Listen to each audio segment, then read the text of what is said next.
else do I save money? Stay in your relationship. That helps. Stay in your relationship. And I know sometimes it's not easy. I mean, I was in a bad relationship. I slept on the couch so much. But here's the thing. We're okay with the couch. Women don't know that. We're okay with the couch.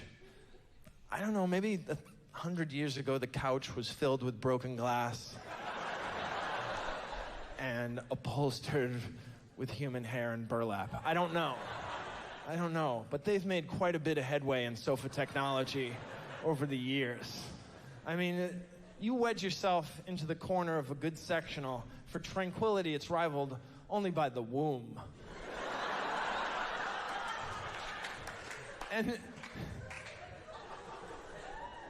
And the alternative is to sleep next to an angry woman. Go sleep on the couch. Oh, really? I don't get to try to sleep next to the angry, the seething? That's my punishment? I can't fight off the vibe of resentment on your side of the bed? You can feel that. You can feel, yes, if you have a posture Tempur-Pedic and you jump on one side, you can't feel it on the other side. But if somebody is plotting your murder on the other side of the bed, you can feel that. That is palpable. Even if by some miracle you're able to fall asleep, she's gonna reignite the argument every 10 minutes, like a snooze button of scorn.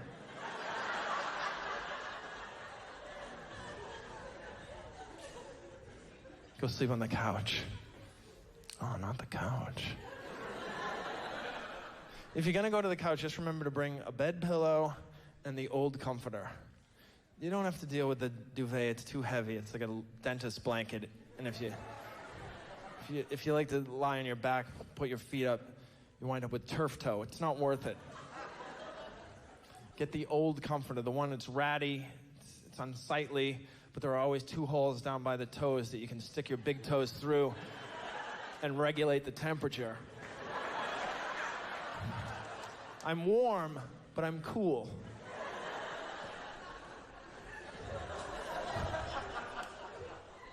The only thing is that my only advice is fight it. When she says go sleep on the couch, fight it so that you don't blow up your spots. So that she's comfortable sending you down there for the next argument. She's like, why don't you go sleep on the couch? Not the couch. Please, honey, please, not the couch. Please don't banish me to the room with the biggest TV in the house. Please. Please, it's too close to the kitchen with all its hot and cold snacks. Please.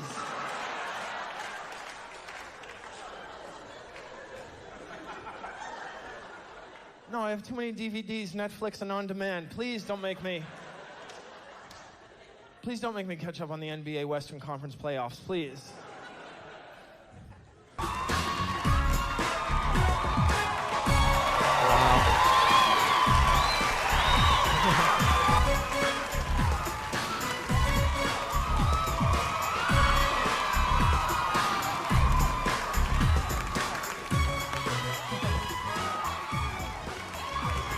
That is wow. That you may be seated. Wow. That is really awesome.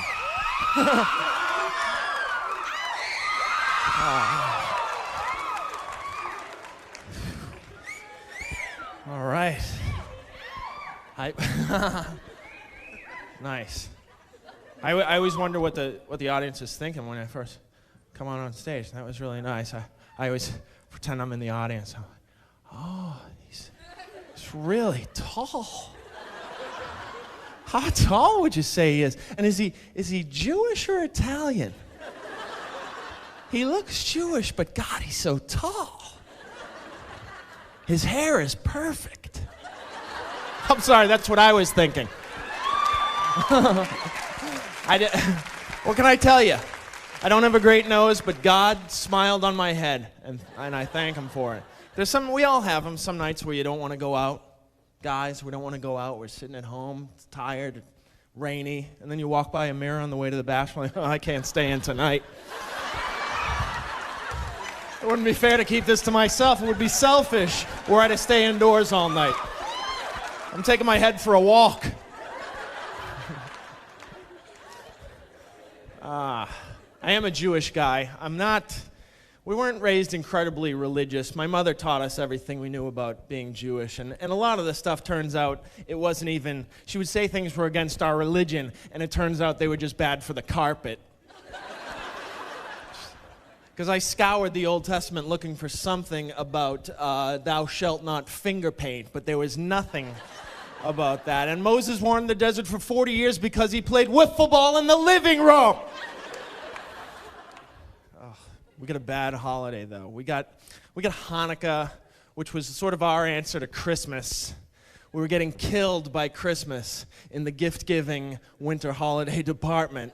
So I think the guys down at Jewish headquarters, the boys in marketing were like, we have got to do something. We're getting killed by Christmas. So they went to the rabbis, the research and development people, and they said, gentlemen, is there any holiday in December that we could turn into a gift-giving holiday? And the rabbis, scratched their beards and they said, well, there's Hanukkah. And they were like, Hanukkah? How do you spell that? They're like, fucked if I know. And there's Hanukkah. A lot of times that's in December. Sometimes it's in June, but most of the times it's in December, and you could turn that into a gift-giving holiday. Well, what is Hanukkah? What is the basis of Hanukkah? They said, well, basically, some oil that was only supposed to last for 2 days lasted for 8 days. Oh, that's a holiday.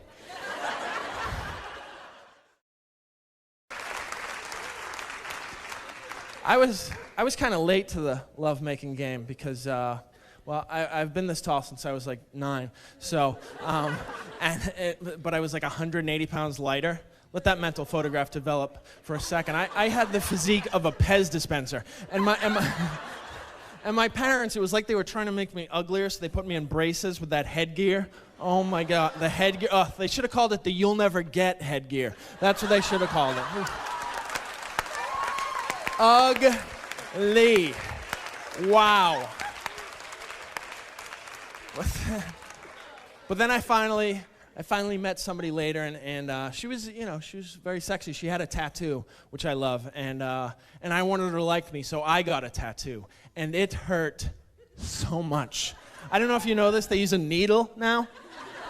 When I was a kid, you licked it, you stuck it right on there. Instant tat, the ice cream man tat. Now this guy goes in there with a needle and he makes a little zzz, zzz, zzz, right? And I was like, oh, stop that immediately, please. That hurts a lot. The problem was I was gonna get something really big. I was gonna get the bat signal. Because I love Batman. Sometimes to this day, I'll be in my apartment alone and I'll just look in the mirror and I'll say, I'm Batman. I'm Batman. Who are you? I believe I just told you. I'm Batman.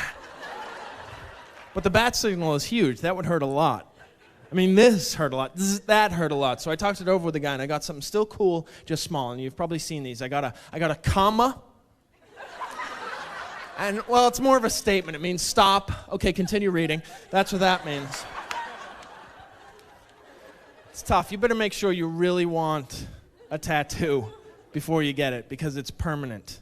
Once the trend is over, you can't get rid of it. You know what I mean? It's a permanent trend. It would be like if in 1984 I said, you know what, everybody? I'm putting on these leg warmers and I'm never taking them off. I'm going to get physical and never stop. I'm going to take my passion and make it happen. Shaka Khan, let me rock you.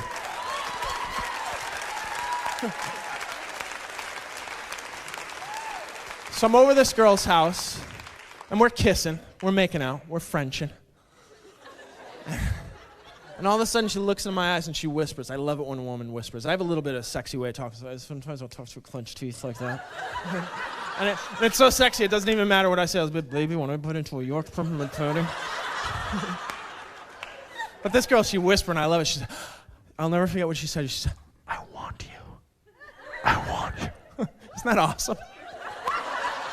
Yeah. So I'm pretty smooth, so I immediately said, what? Because I didn't know what she was talking about. I didn't know that it was code, you know what I mean? I was living with my mom. At the time, I lived at home with my mom till I was like 25 years old. Anytime a woman said, I want you, it was followed by instructions, you know? I was waiting for her to be like, I want you to take out the trash.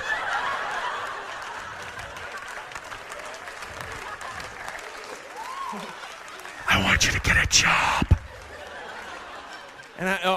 But I was right on the money. I didn't panic or anything. I was so clutch. And she says, I want you. I looked her right in the eyes. I said, I'm Batman.